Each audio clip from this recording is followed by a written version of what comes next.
Welcome everyone, it's TVP FAQ Study Session 91, 92 and 93. Got the guys that if you've been following us you'll be well aware of by now, and Katie's joining in just to kind of view in the background. She might have some questions and I'll read them out if they crop up. So the first one is question 91, which if I remember correctly is worded very nicely. Question 91, what about religion? Anyone want to answer this? I just got religion people may still have, a reason for religion they may have less of. Right, Yoda. Yeah.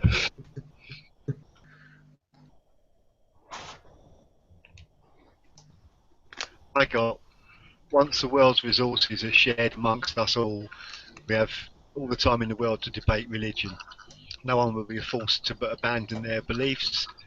I suspect that over time people would place less emphasis on religion without any loss of spirituality or connection to the earth and its people. Look at me being all wordy. It's fine. JDM? Yeah, definitely. It's up to the individual, for sure. Yep. I like Nick's answer. He's answered in full. Mick's answered, appropriately, but definitely, it's up to the person. Yeah, you guys have all tried. I just said yes. Best answer. Because it isn't the question. Kudos to that. It's not even a question. Cool. So I take it we won't have much to discuss around this one. So I'll read off the website. So FAQ 91. What about religion? The concepts presented by the Venus Project are in no way inconsistent with most of the religious teachings of the world. Perhaps the major difference is that we would like actually to transform these lofty ideals into working reality for the nations of our planet. Yeah, I think there's a bit of a stigma attached to TVP where we'll they say, no, don't go to religion, blah blah blah. But I think Jodie has said, and I think we've all kind of put in the answer, is people do what they want anyway, so we can't tell them what to do. So yeah, religion. Yeah, go on, Nick. Well, I think it was the first, wasn't it the first Zeitgeist movie that attacked religion, so to speak, and no one was very keen on it because it's a personal thing, isn't it? And religion and spirituality, although they shouldn't necessarily be entwined, they've become entwined. And what a person aspires to be really is up to them, isn't it? So it's a silly question, really. It's too easy. I mean, you can debate it for a long time because there is no answer, is there? But be yourself. Yeah, I think to be fair, here's a question that's worth raising so that people can really understand that no, the Venus Project won't be saying don't have religion, because obviously, the research basically would be using the scientific method, and people have got this. If you have science, you can't have religion, sort of thing. I was helping plot write a comic, and the guy was saying to me, how can we put science and religion together? And I was like, it's easy.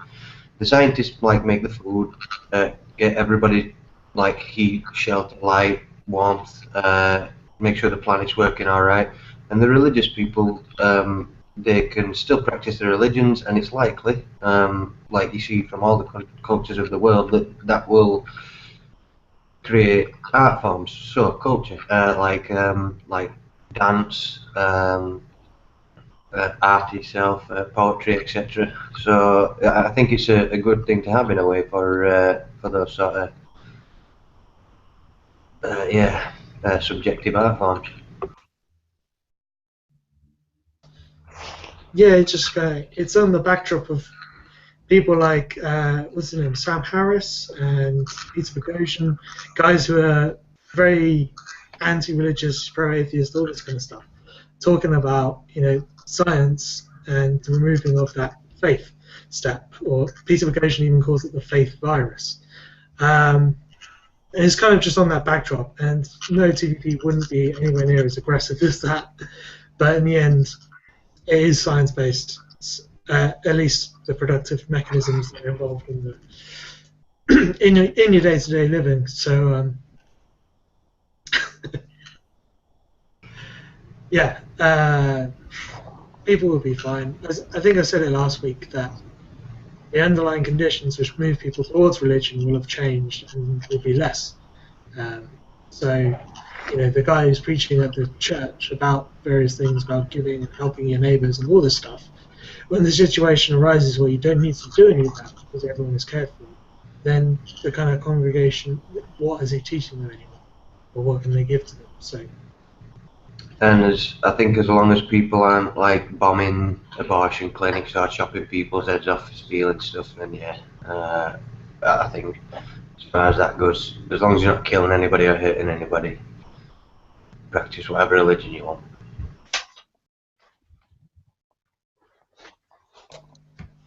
What about the concept of spirituality in the context of the Venus Project, which does not necessarily mean religion? From Katie, good question. Anyone?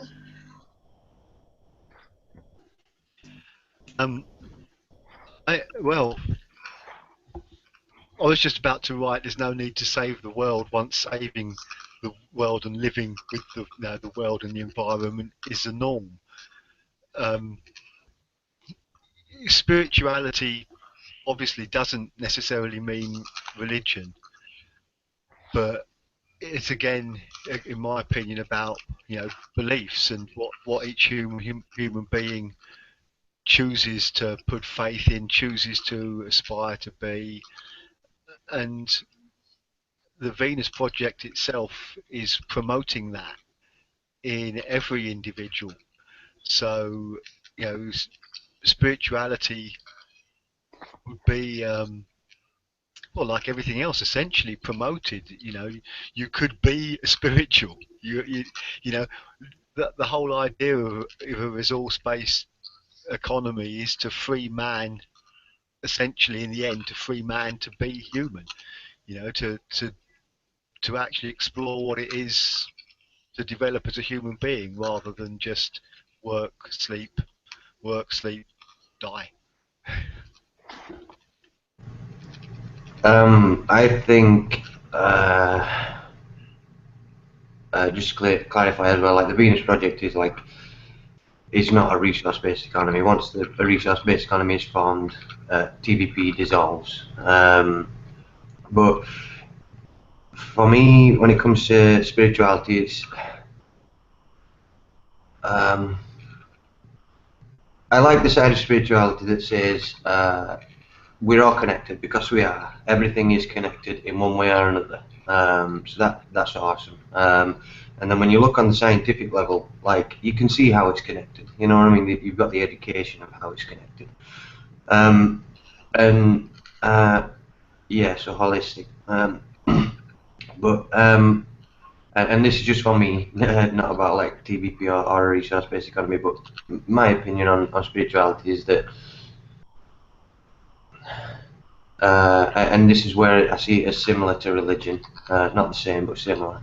When somebody says think it and it will happen, sort of thing, or if you think positive it will happen. I've done that a lot, and sometimes it does work, sometimes it doesn't. It's just coincidence, like. So for me, just in my own domain, I think everything is connected. I want to know how, and that's why I look towards science.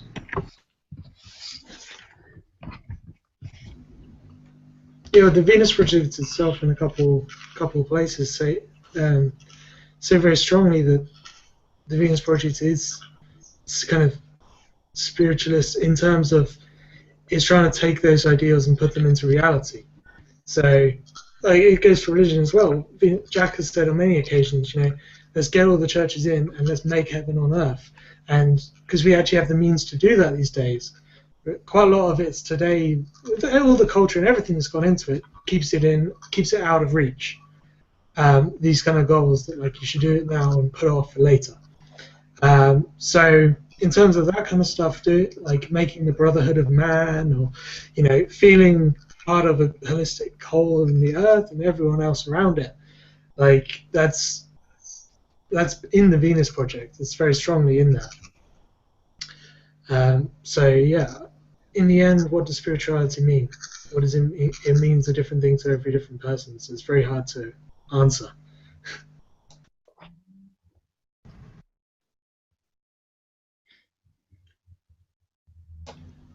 Cool. Glad that.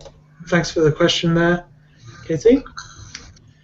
All right, so shall we move on to the next question in the sheet? So 92. Many people claim that when spirituality fails in bringing up social changes, the use of violence is rationalized. Do you agree with this opinion? I'll go again. I just said no. When people aren't fed, the use of violence is rationalized.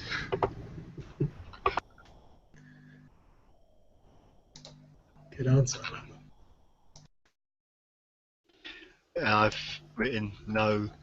Change happens as an environment and circumstances change. Violence has constantly created more violence throughout history, so it's not a solution to anything.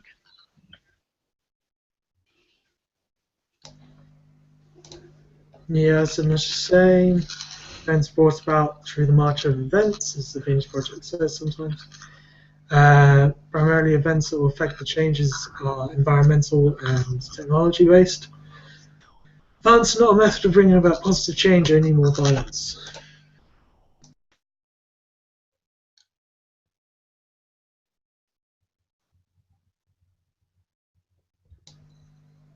And Jadian? No. Violence, never an option. Cool. Okay. How does all of our answers fit in with the idea that for the first couple of cities, the Venus Project has said there will be security forces around it to make sure that everyone inside is safe, basically? How does that work in terms of violence isn't okay? I would, yes, there you go. After you, Mick, because you've got more Venus Project weight behind your answer. For all that waiting, but yeah, the idea of security force is to protect people in the Venus Project, not to be armed and shoot people for coming near food or anything like that. It's the idea of if somebody's attacking somebody for food, stop them, don't put them in prison, help them, give them food. You know what I mean? Help them out, sort them out. They obviously need help if they're trying to attack somebody, and it's just until the city has all the kinks worked out, and I'm not sure if it's like an eighth of the city that would be built anyway first, and then the idea is that once we know how the city works, move it to the poorest locations first anyway, take care of the people that need it most.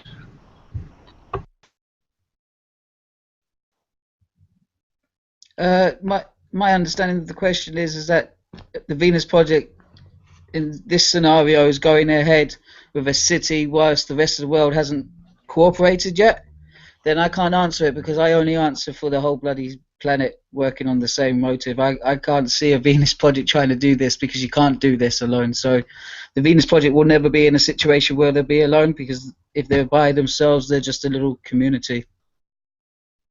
Well, I agree, but that is only aimed at proposals. That is one of the steps to create a first experimental city to test the designs and the ideas of the Venus projects. Because at the moment there is a lot that's kind of theoretical.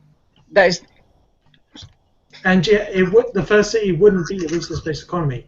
The Venus Project says that it would be, a semi-cooperative, probably with partial monetary still in their base society, that would have to slowly move away from that as their capacity increases. But the majority of governments would obviously understand what's going off, and that they're testing it out so that all the world can get it, not just one country or anything like that. Like as Katie has said there, there's a transition to go through, and when the first cities are being built, obviously it's how much of the world is how much of the world is is involved, how much resistance is there. We don't know when this is going to go ahead. So in actual fact, this, what you just said, Mick, it won't be easy. Well, we don't really know yet. I mean, at this stage, it's not easy. But if the whole world was on board with it, as Jodie had said, then it would be easy. Now it's not likely that the transition will happen when the whole world is on board with it, but it's not going to happen when there's only 10% of the world on board with it, or 20%. So there does come a tipping point, and we'll have to see then.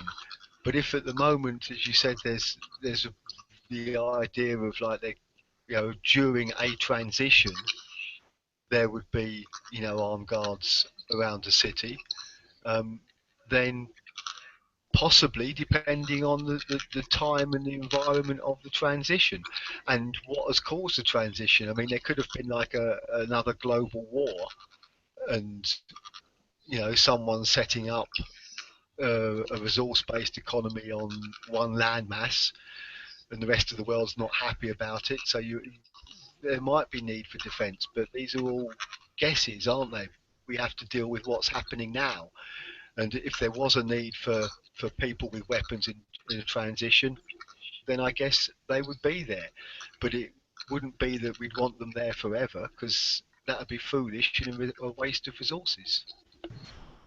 And I don't think there'd be like weapons to harm people. I mean, if you look at some European countries, their method of policing is a lot better than like the US.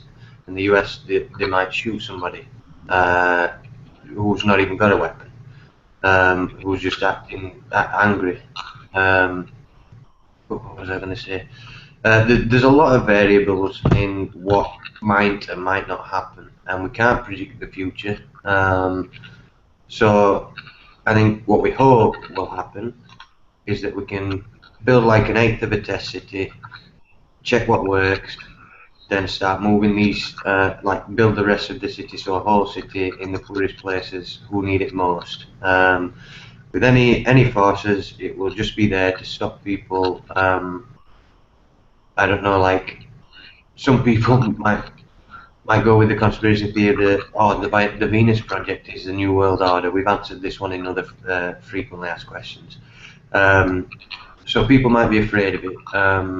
And then when we're building these things in poor places where they believe condoms are the devil, etc., then we might just need forces there just to stop people like attacking it like this is going to be damaging to the health, until they can see that they will be benefiting and gaining from the free food, the free shelter, free heat, free light, etc.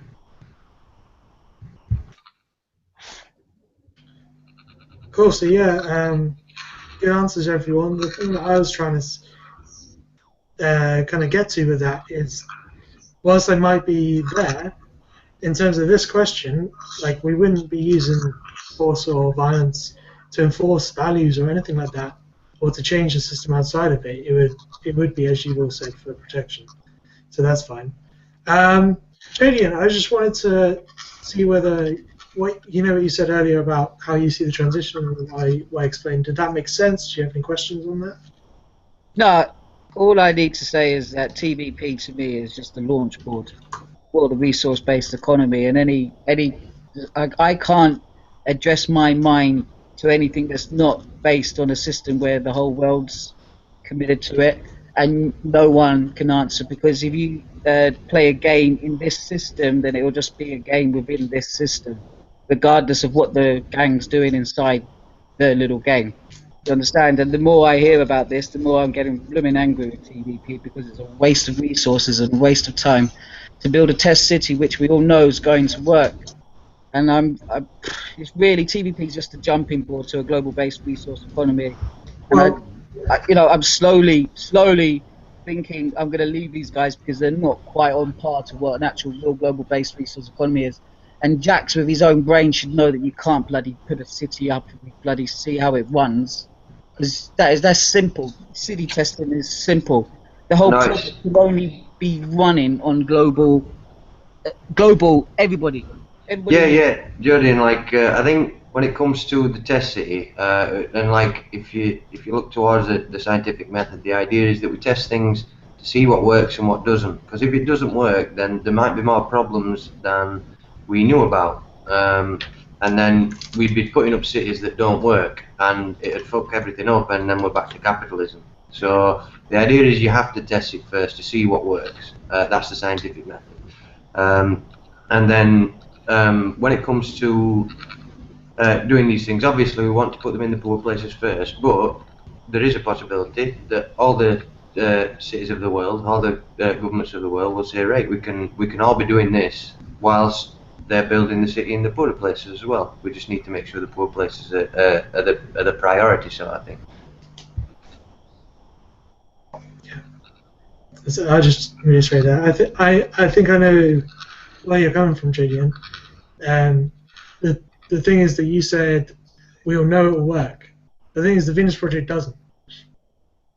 The Venus Project doesn't know that their designs will work yet, and they said this. They think it will, and quite a lot of it has been tested independently. But putting it all together is a different thing.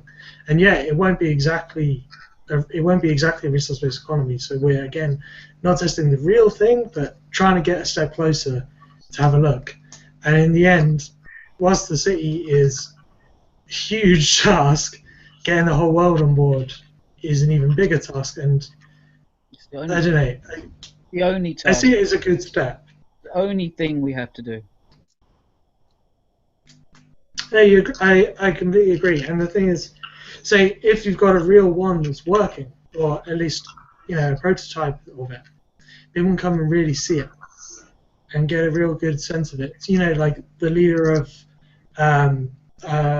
Saudi Arabia, he got a much greater chance if he can go there and see it and go, okay, rather than trying to get people to talk to him for hours on end. So it's kind of a demonstration method as well as a testing environment. There's some of the ideas around it anyway. I'm not going to convince you 100% now, I know, but I try to give you some of their reasoning. When you look at anything that's engineered or developed, medicines, automated cars, etc., they have to do testing first, because otherwise there could be accidents, it could kill people, and then we've got trauma and bad behaviour. So things do need to be tested first.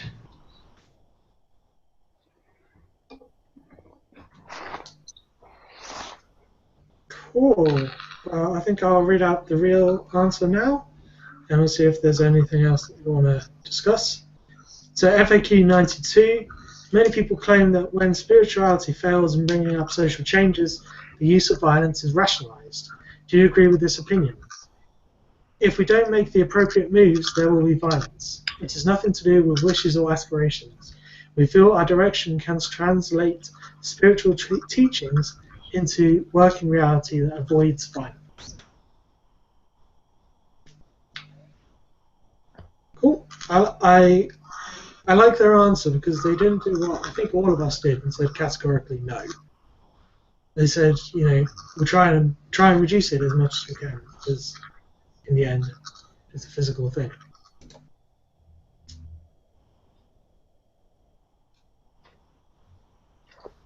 Shall we move on to the next one? Cool. We're rushing through these today. Actually, we're not that much. So, 93. What can you tell us about the Venus Project's approach to education? We'll go from shortest answer to longest. So, Jodian.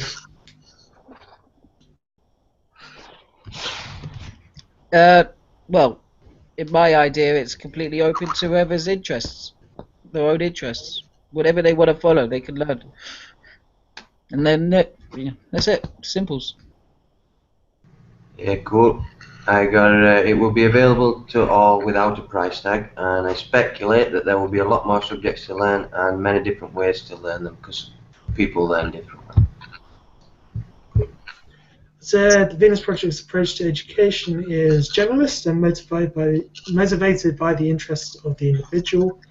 While some modules, courses, whatever you want to call them, would be encouraged for everyone, people will have the ability and time, which is essential, to investigate any field that they wish for the whole of their lives. Education in TVP is emergent and ongoing for the entire population.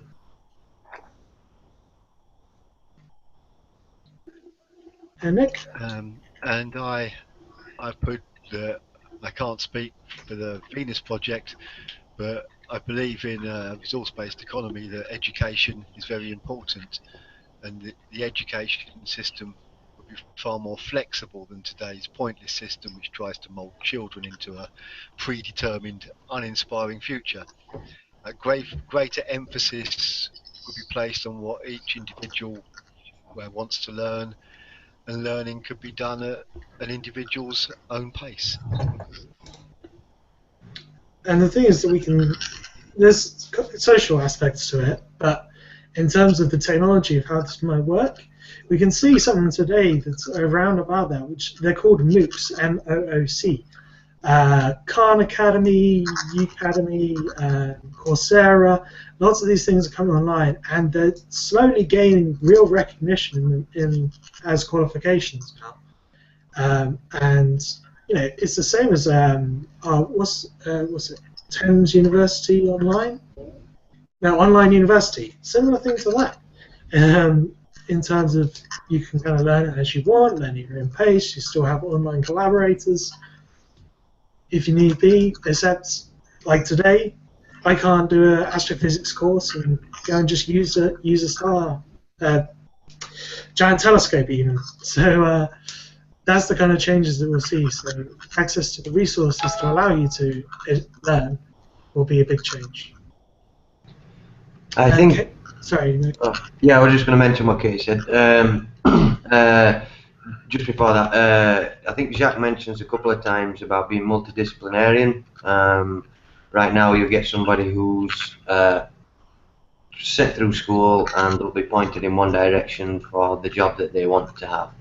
Whereas Jacques mentions it a couple of times, the more disciplines you've got under your belt, the more things you can do, the more interesting your life, I think. But yeah, what Katie says about approaching education and what's relevant to know at different stages, as well as relevant to your community and the earth that we live on, so everybody.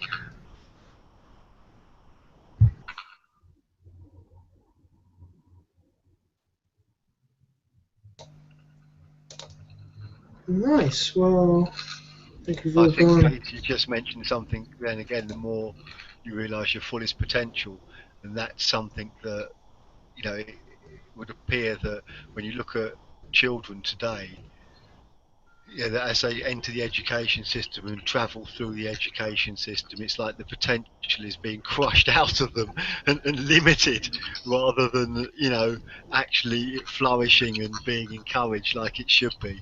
One of the more the benefits of a resource-based economy, the fact that education will become education rather than just another business. Yeah, and it's interesting to me to try and think about the balance we have, because all of us have said pretty much, learn what you want, great. But to sustain a culture, there has to be a certain amount of shared understanding between most people. And the Venus Project actually kind of says a couple of times they want to increase this quite a lot, so that people within a core kind of area have similar values and can get along and communicate well and all these kind of things across the entire globe, which is going to be challenging. And you also have all of your extraneous, I want to go and learn astrophysics or this or that. So how that is encouraged on people would be interesting, but I don't think there's an answer at the moment. I'm just trying to, it would be down to kind of people at the time to see what would be the best method to do that. Maybe just to introduce things in the environment so you had to learn how to do something to get in. You know, I don't know exactly what these core modules would be, but some sort of language module would definitely be part of it. I think Jack mentions the way we have TV now is just basically fucking Geordie Shore shit. And like in the future, TV may be different where they'll say, here's a topic, have you learnt about this? Here's a topic, have you learnt about this? What do you want to learn? You know what I mean? It'll be, I don't know, education, I'm going to say revitalised, but education with, how can I put it, with encouragement, sort of thing. Yeah, as you kind of mentioned with the TV thing, there'd be, I don't know, maybe let's call it subtle education. Not quite on the veins of, what is it, subconscious. But in the shows, they'll be teaching you about things in your day-to-day life which are relevant, rather than why my wife decided to cheat on me with with a guy down the road and stuff like that. But maybe they could go into that and actually show, you know, personal values and the change and needs and all these things. So you can do it well, and you can explain some of this stuff whilst keeping drama in there. And to be honest, there's some kids' TV shows around today, like Adventure Time, Steven Universe. Yes, I watch children's cartoons sometimes. Another one is what's the one? The My Little Pony, the new revision of that. I don't know if any of you've seen it. It's nothing like the old stuff. It's actually not bad. But there's full of messages of how to get along in your daily life, how to have good interactions with people, various things about just observations that I kind of go along like, wait, that's really smart. But just kind of sit there in a way that's accessible for kids. So I think that stuff will be around as well. Yeah, and I think human behaviour taught for anybody that's interested, but taught as well on using the TV, just so we can see why people react the way they react to influences from the environment. I think that'd help us all understand each other a lot better, and be more patient and forgiving with each other. I think if, you know, like you take the job requirement out of teaching, then anyone who is teaching is just someone who's got a desire to share their knowledge, and you get better teachers straight away.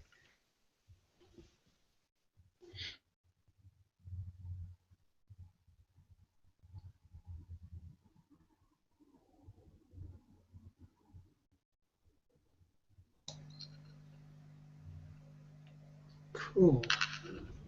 Katie just said, I work in education and had the opportunity to learn from some excellent teaching and learning coaches. I supported the differentiation and creativity as well as the precision and relevance. It needs to be a well-rounded, contextualized educational experience. Lots of long words, but really good. And as I just kind of said back, that's really cool. None of us here, at least to my knowledge, have any educational teaching or anything background, so maybe we can steal some tips off you for the page. I Yep. once taught 7-year-olds to play My Little Speckled Frog in a class group, but I don't think that necessarily counts as educational experience.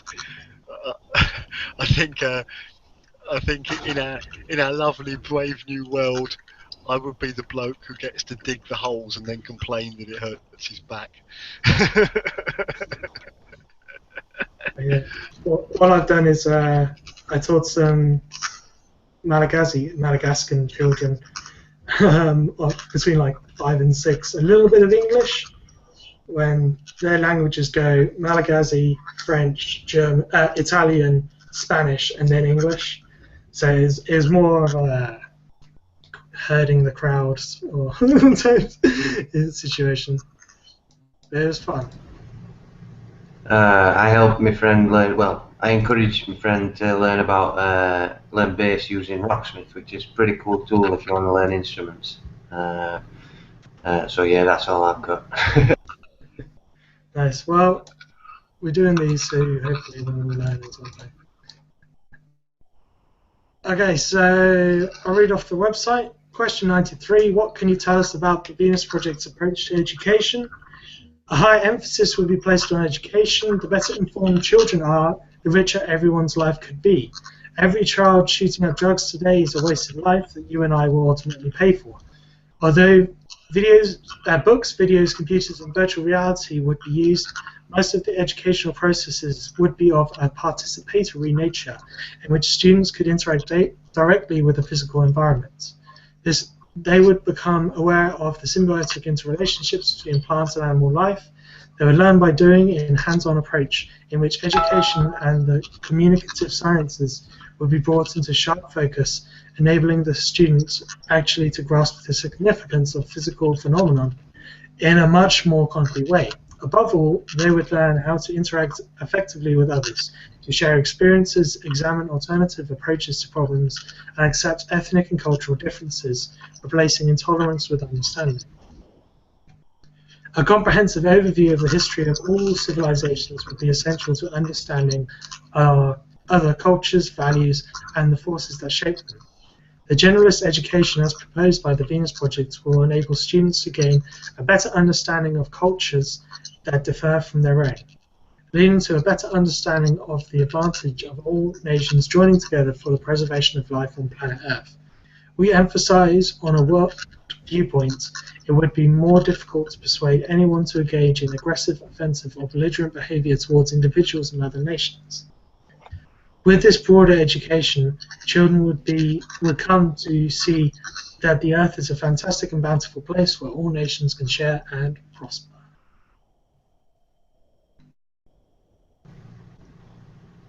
We've nailed them today, haven't we?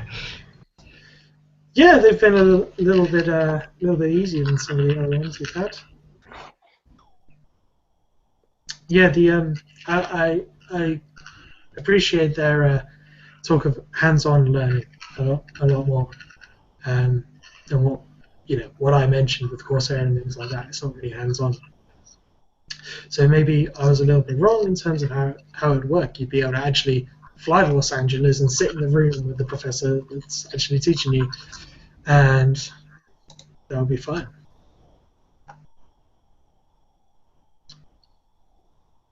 Yeah, I think corners, etc. might not just die out or anything. I think like there'd be hands-on learning as well as like online learning. I watched a TEDx talk. I can't remember much about it because my memory's crap, but they got a lot of students in India and I think in the UK as well. I think in India they just like plonked a computer in somewhere, and I'm not sure whether they had to learn English as well, but they learned about something crazy like physics. And they did it on their own because they were interested, because children like to explore. Children ask a lot of questions because they want to know more things. And I think that curiosity drives people. But then at least the school that I went through, you seem to be forced to learn certain subjects, which kind of like, if I think I've mentioned this before, when it comes to religion, if I'd have had the opportunity to learn about the myths and legends of Greek or Norse gods, I'd have been more interested rather than them saying you've got to learn about Islam, Christianity, Judaism. I was like, they're all religions. I want to learn this one, not that one.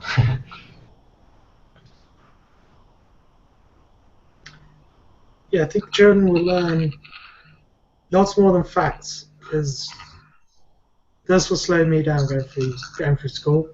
I gave up on science because I learned that a cell was one thing and a battery was another thing in year 6, and I got into year 7 and they told me the exact opposite. And I literally just got fed up with that and I still carried it on, but I was like, well, I'm not going to bother. After that, it's very dispiriting. Whereas if you get taught, things actually change. The one thing might get taught, called another thing at a different point or a different context and all this stuff, because you can explain that in the end. It's not, oh, they were being idiots. They're teaching me one thing than the other. So you probably get a bit more of the process. I think as well, at least me being a little shit when I was younger, didn't help that, like, one of the teachers said to me, I before E except after C, and I said, except in science. And that was it. From then on, the teacher gave me shit all the time, every time she could. And like, I was watching QI a bit back, and it was apparently that I before E except after C is less often than the other way around. So I was like, I was right all this time, and like, I think teachers, I don't know what they're like now, but before seem to have this figure of I'm always right, I can never be wrong. Whereas, like Aidan says, things always change, and the amount of times we are wrong, like we could be wrong in the next 10 years about a hell of a lot of things, because things do change. Teachers are just people, and some people you get on with and some people you feel less affinity with. And I remember being really good at French for 1 year in school, where I had a really good French teacher, and then the following year I got a new teacher and we just disliked each other, and I became useless at French and have never learnt it. And it's just down to the teacher, and of course they have big classes and yada yada. There's all sorts of things that can work against you when you're trying to learn anything in society today, and I think a lot of these things would be eradicated essentially once we're past the transition and living in a more sensible world. Yeah, I think mastery is also a good motivation for children and adults as well. Like when it comes to things like Rocksmith, but Duolingo.com's quite cool as well. When you can see your own progress, and it's on autonomy as well in with that. So doing things at your own pace, and seeing where you're at and thinking, right, I've got time to learn this, I want to learn this now, and oh look, I've got a little bit better, even if it's not much better, I've got that little bit better. So motivation, I think, needs teaching as well.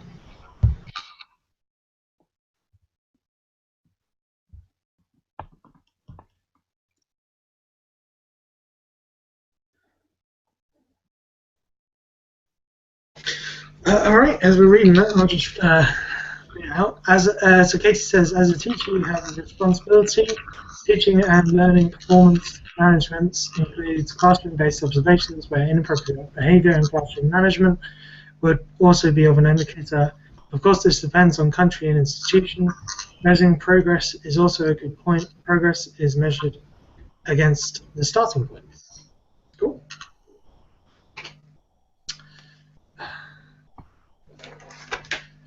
I just say the thing that I remember from Nick, as you're bringing up QI facts, and I love QI, so that's where most of my knowledge comes from, or general knowledge. I can't remember if you've seen, but they did the rate of decay for facts, which is very interesting. So, like, over the longer period of time, the more likely it is that the facts will become wrong. And like, if that's the kind of stuff was introduced, and actually the idea of facts and truth and all this stuff was lessened, in terms of absolutes, then I think that just would mean a whole lot and would help me out a lot going through school at a young age anyway. Yeah, I think QI's facts, they were going through the ones that they were wrong about, and there was quite a lot. But I'm going to plug it again. The YouTube video, You Have No Idea How Wrong You Are, it just gives us that, I don't know if I don't think the word's humbleness, but the acceptance that we can be wrong. Because I come across so many people that believe that they're correct about everything, and even when you test them on it and you say, oh look, this is to show that it's incorrect, they just get frustrated and it's like you're attacking them, and people are so offended by being wrong about something, it really upsets them. Whereas if we realise that, I think he says it in the video as well, if we realise that we can be wrong about something, like imagine how many arguments in relationships would be stopped, and imagine like the wars averted.